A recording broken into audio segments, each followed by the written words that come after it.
to go. Exactly. That's where I want to go. Instead of you just sitting there and then the person goes this way and you're not like, actually I was thinking we should go that way. But I don't believe with marriage there is a head. Yeah. There is a lead. Yeah, you bring 100 in every way you in your own kind through your disagreement and conflicts. You still love each other. And then you still work together and come to a conclusion, and you still make things work. There is still love in conflict.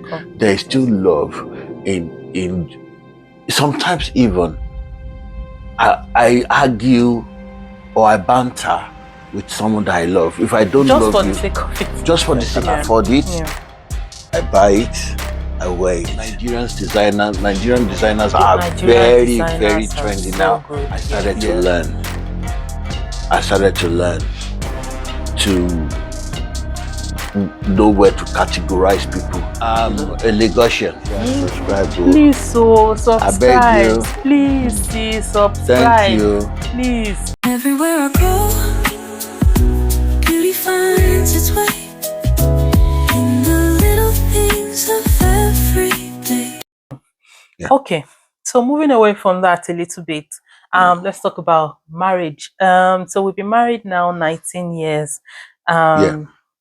What surprised you in marriage? What was something that was unexpected that you found out in marriage? You know, our parents or whoever around us, they've built a picture of marriage, whichever picture it is. It may be good, it may be bad. But what was that thing that you were not expecting or you didn't know was going to be part of that package? Although they say it in theory, but I quickly realized that we are not the same people.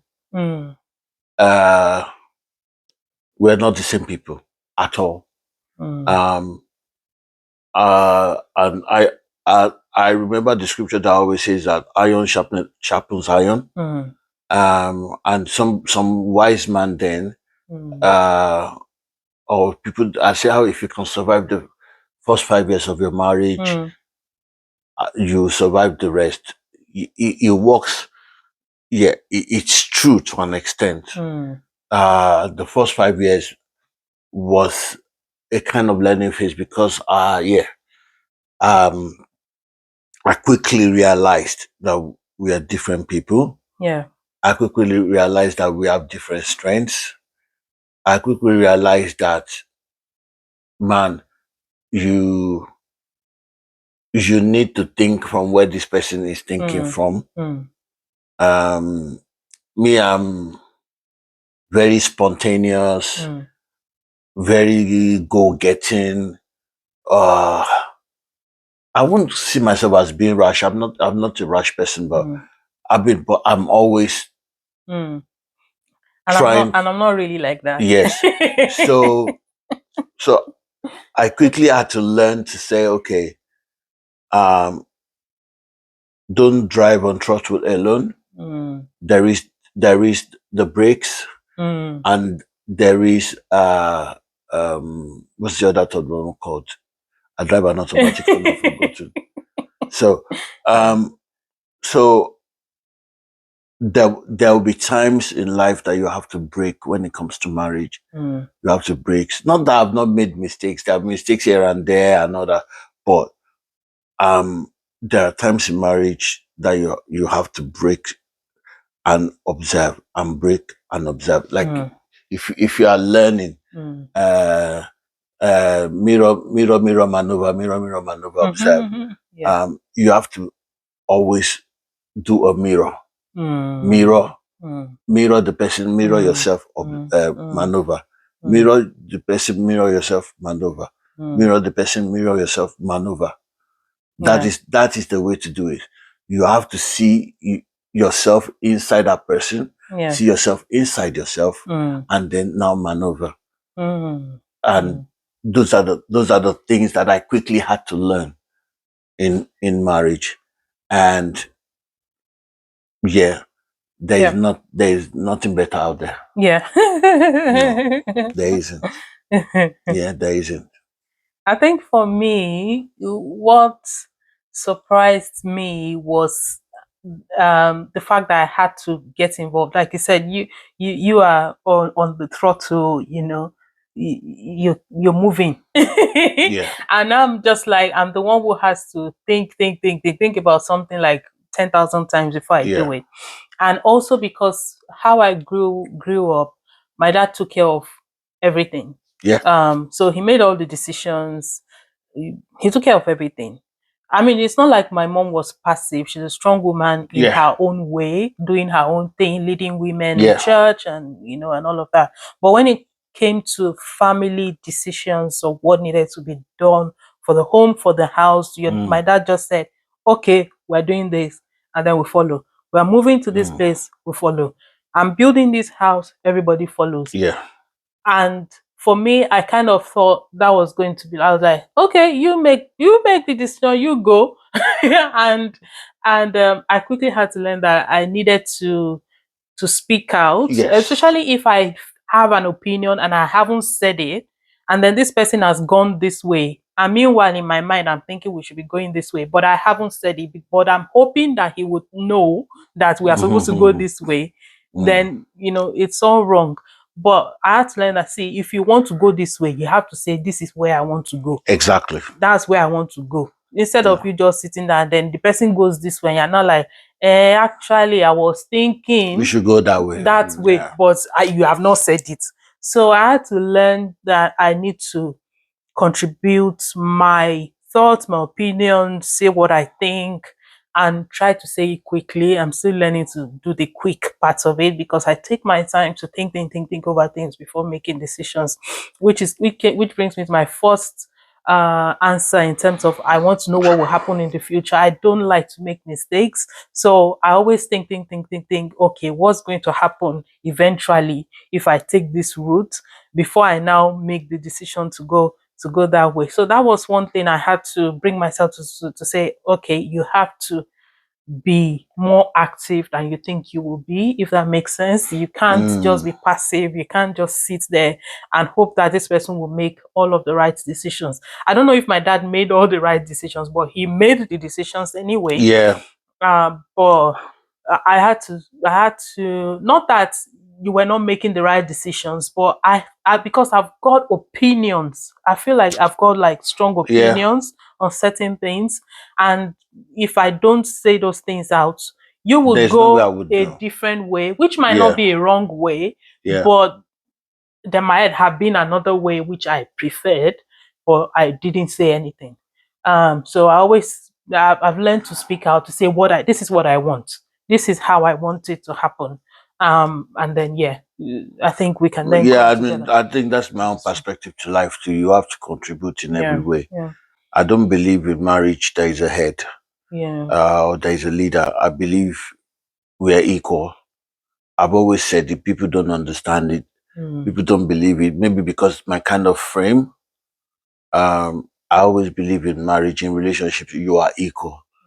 Everybody should contribute one way or the other. I don't know about 50-50. I don't know about percentages. Like someone said, it's 100-100. Yeah, you bring 100-100 in every way you can, in your own kind of way. So, but you have to be able to say your mind. If you don't agree with something, you don't agree with it. If you agree with it, you agree with it. And contrary to what a lot of people think, and I know you agree with me, I'm someone that actually listens. But you wouldn't know I am listening. I listen. In so many ways. I was scared of that as well. Like, if I say it, what if he doesn't agree with what I'm saying? And sometimes your first reaction is say, no, I don't agree. But I know that at the end of the day you'll still come back to, so I'll just kind of just leave it and let it marinate. And I'm someone that listens. I could be like, oh, I don't agree with you or what you're saying, but I am someone that really thinks very deep. I look like I'm very spontaneous, but I'm a very deep thinker. And it's helped me a lot. Maybe the difference between us is that before we got married, I had already thought 10 years ahead. I'd already created things in my mind. The only thing I didn't think of was the name given to our children. Because I know people ask me questions, and it's always in the morning of when you're giving back to the child, I'll tell you, okay, this is the name. Yeah. Because I have a way of waiting for God to confirm it to me that this is the name I want you to. But every other thing, I've always thought of taking care of my children. Yeah. I fell into the fatherhood role very easily. It wasn't difficult for me. Yeah. Okay. I think that kind of leads to this next question. We were watching a podcast this morning where it's a popular celebrity was talking about arguments in marriage, and he said we don't argue in front of our children. And I remember most of us said that's so wrong. They wouldn't know. They wouldn't understand conflict. Yeah. Do you want to talk about that? I've heard people say before family, close friends and all that, and I vehemently disagree with it. If you do not have conflicts, I'm not saying you beat yourself up. No. If you do not have conflicts or arguments sometimes in front of your children, they will never know that life is not a bed of roses. They will never know that life is not is different. Life is dynamic. Yeah. You know, I believe you let your children see that even through your disagreement and conflicts, you still love each other. And you still work together and come to a conclusion, and you still make things work. A lot of people that say that, and I've heard say, is either the man is controlling the woman, or the woman is controlling the man, and they are pretending.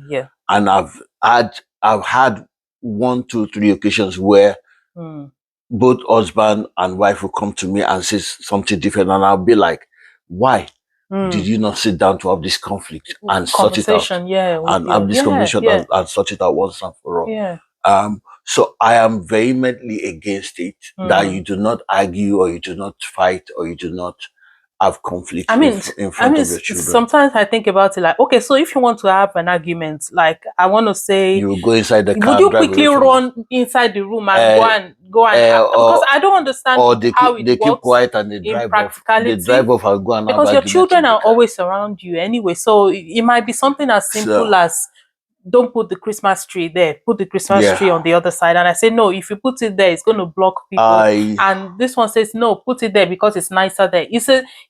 I'm talking about little arguments like that. I don't think they are a normal part of life. Yes. I don't think and people need to understand that it's a normal part of life. Yeah, I don't think it makes sense. And sometimes, sometimes the children also kind of help us to come to an agreement. They'll be like, okay, you're both right. And I love that. You're both right. Okay, let's do it this way. And I will be like, okay, actually, that kind of works. And I love that. And it helps them with conflict resolution as well. It helps them with conflict. It builds their character and all that. And I see my children growing, seeing conflict and being able to handle it. And it's not changed anything in them. I personally saw arguments in growing up with my parents. My mom was also someone who had an opinion at times when she wanted to.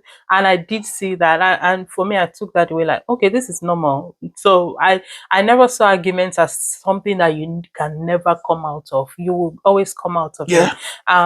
Although my dad would probably just keep quiet and watch the entire thing. But you will definitely, and I know the next day they are not going to continue the argument. We all know that they've settled it before, before the next morning they've settled it and everyone has moved on. But when people say we don't argue in front of our children, I'm like, I'm seriously against it. Okay, so what do you do when you want to say something that doesn't agree with what the other person is saying? What do you do? Do you write it down, type it? I dare say you are ruining their life. To be honest, I dare say that might be extreme. They see this perfect world where nobody argues. That's why a lot of children now, they get into marriage and they don't last 1 year. Because somebody that's coming from a home where they handle conflicts, you can't handle it. You walk out of the marriage, or you run back home. You misbehave, and what I've seen with those kind of children that they bottle up a lot of things, and then when they burst, blow up, it's bad. That's why some children, you see them, they're killers and all that. But if you show them that there is still love in conflict, there is still love in sometimes even I argue or I banter with someone that I love. If I don't love you, just for the sake of it. Just for the sake of it. If I don't love you, just for the sake of it. I tell my friends that if I don't banter with you, check yourself. I don't really like you. But if you see me banter with you most of the time, I am really, really in love with you. If you have back and forth all the time, that's an indication that I really like you. That's for me. But if everything you do is okay by me, sometimes it's a way to get the person's opinion. So you get them to speak out. They actually say what's in their mind. But if everything you do is okay by me, you need to check yourself. For me. So that's important. Okay. What do you want to be known for? What's something that's the most important thing to you that you want to be known for and known as amongst family, amongst friends?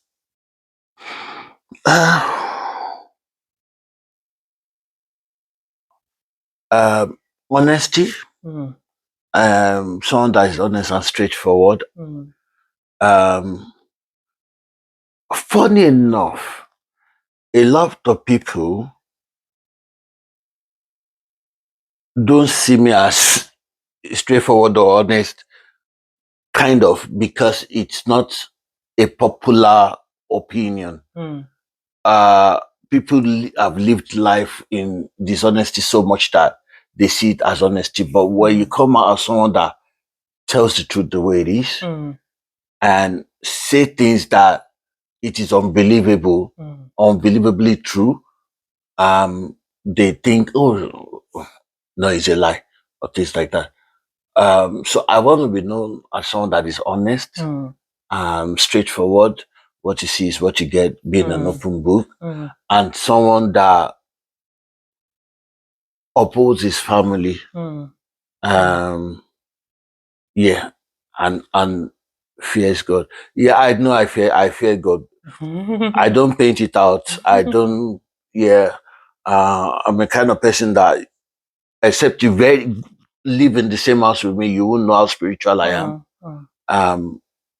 And I don't owe it to anybody, to be honest. I owe it to me and God. So, but that's just it. Okay. I think for me, I want to be known for, or known as someone who believed in herself and pursued everything she wanted to pursue. And somebody that can have your back. That's so important to me. Somebody that you can trust and rely on. You know, somebody that you can say, okay, hold this for me, and you will meet it there. That's what I always want to continue to be remembered for. Okay, what does fashion mean to you? I know you like your fashion. For me, fashion is everything. I don't send. I'm a Lagosian, and if you know who they are, we live life very freely. No conflict, no issues. Although if you bring it, we'll give it back to you. We'll give it to you. And Lagosians are known for fashion. I pay attention to what I wear. I pay attention to how I smell and all the kind of smell. I pay attention to how I move. I pay attention to a lot of things. People might see it as being extravagant or whatever. But it's my money. I worked for it. Even if it's via credit, it is in my name. It is not in your name. So I'm the one responsible for it. So fashion is quite important to me. So fashion is, getting what you want, isn't it? Dressing the way I want, the way you choose to dressing the way I choose to dress. If I like something, I buy it. If I can afford it, I buy it, I wear it. And I think fashion should be transferred to people. You know, I know that I've been able to affect a few people around me on how to dress, how to, my children, my friends, my other. I had friends that didn't even think about how they smell or what they wear. But when they got to know me, they'll be, I mean, it was conflict at first, but later on they'll be like, well, there's actually sense in what this guy is doing. And yeah, fashion is quite important to me. I think fashion for me is experimental for me. I believe in trying out different things, seeing how things work, looking for the next thing. I love colors as well. As much as I love colors, I also like the nudes sometimes. Sometimes I want, it's very moody for me. I go with how my mood is in terms of fashion, but it's very experimental for me. Is for me, I'm not thinking of getting expensive things all the time. I'm thinking of, okay, it can be some, it might even be Primark, but if it looks really nice or looks, you know, sophisticated and expensive, I'll go for it. Maybe match it with another thing that is expensive. So you can't really tell if I'm wearing designer or not. So for me, it's experimental. It's about color. It just, it's like, I think I'm just learning that. I like coming from the designer perspective, and not just because they're designers, they're actually quality. I know because I've had shirts for 18 years. That's still the same. They're still the same. I've had shirts from you for 14 years. That's still the same, and I pass to my nephews. I pass to people, and all that and all that. So it's not just that name. People say, oh, it's the name, but no, the quality is different. Now I mix a little bit here and there because I'm getting older and being like, yeah, but I still believe, coming from the designer's perspective, and which I know that a lot of other designers are stepping up to now. You say Primark, but Primark is not Primark that it used to be anymore. Things Primark is quite trendy now. Yes, and it's more expensive and now. Nigerian designers are very, very trendy now. Good, yes. Yes, so it's about seeing what's out there and but I'm still very stylish. Yeah, we know. I think we all know that. And I think you passed that on definitely to everyone around you. So final question, how has 2025 been for you? We're coming to the end of the year. It's December now. How has this year been for you? Before I was 50, I prayed some prayers to God that I want to know who is for me and who is not for me. I want to shine light on every darkness around me, because I'm someone that I don't care who you are or what you are. I just, once I love you, that's it. And when God started answering those prayers, it was very painful. And I think 2025, I mean, the start of 2024 and continuing 2025 was a deciding season. And those things started happening, and people started dropping off.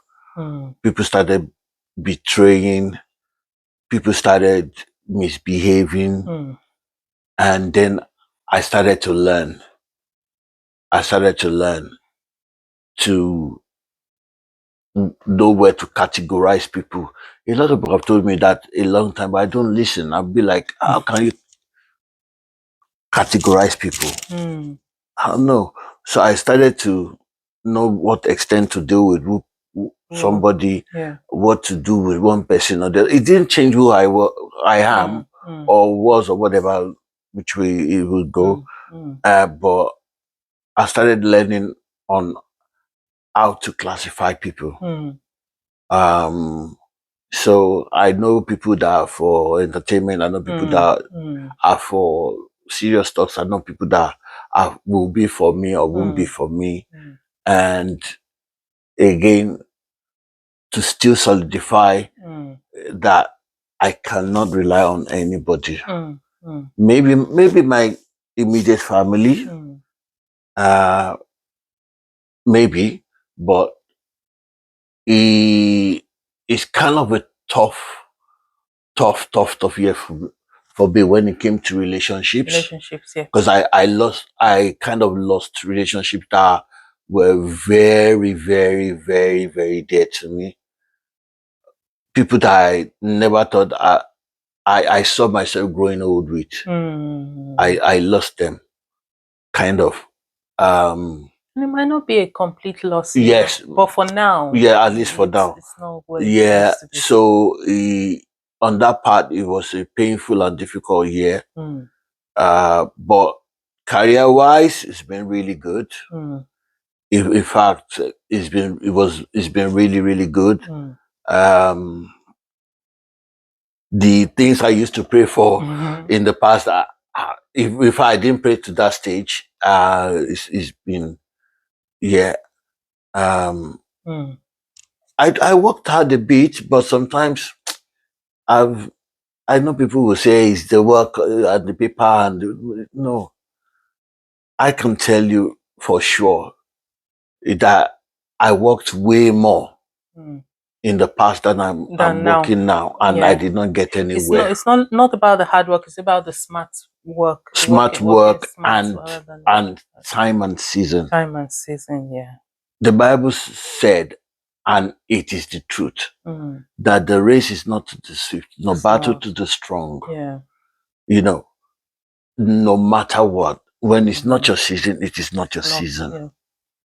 But when you catch that season with grace and mercy and you're learning, you can recycle that season for life. And that's what I think is one of the secrets that people need to learn. And I'm still learning. Okay. Being able to recycle that good season. Yeah. And there are things that you need to put into it for it to continue. Yeah. Yeah. So yeah, I think it's been a good year. Yeah, a good year. It's been a good year. Yeah. In it all, yeah, it's been a good year. I think I agree with some of the things you said, in the sense that in having the things you want and you need, God has been faithful in that extent.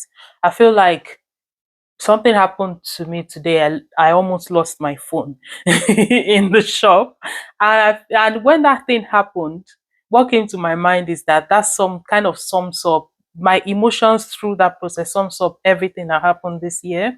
So I went into the shop, excited about the things I was going to be looking at. I was taking big pictures and videos of stuff, just enjoying the moment. It was the morning. I was the only one in the shop, just enjoying that time shopping around.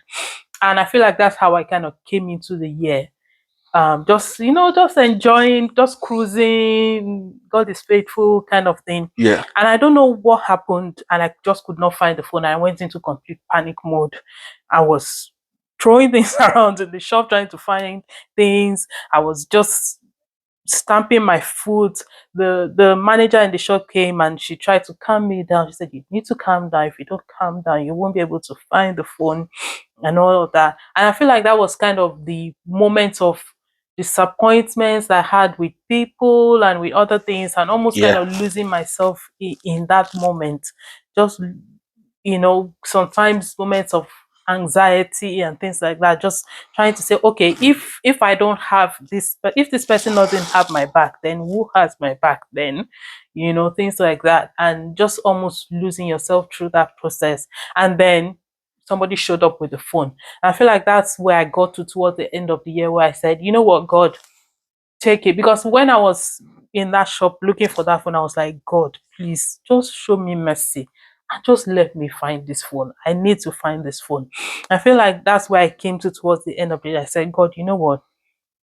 You were the one that brought me here. So it's in your hands. Yep. And I'm just going to enjoy every moment. I'm just going to just calm down and just you know, enjoy everything, be who you want me to be, and you know, just finding myself again. And like I said, I picked up a lot of lessons from all of the experiences Yeah. throughout the year, in the sense that I have to celebrate myself, you know, I have to look after myself. You know, when you're trusting people, at the same time, remember that they are people and they could disappoint Yes, you. they will always disappoint. And even when they disappoint you and you try to make them see reason and they still don't see the reason, it's fine. You can still love them either way. You can still love someone even when the person is not doing the right thing Yeah. and not treating you right. You can still love somebody. Yeah. I mean, there was somebody that did something's quite wrong to me, and you know, I sent a message in and I was saying, you know what, I love you loads. And something was telling me, you love them loads. Why would you love this person after everything? But I was like, you know what, it doesn't matter. Is how Christ loved me anyway. I still love them. I may not like some of the things they did, They're but doing. I still love Yes, them. exactly. So choosing to love somebody doesn't have to be because of what they did or what they didn't No, no, do. no, no, no, no. I think something also came to my mind that, see, when you continue to hold on to what people are doing, you're holding yourself down as Yeah. well.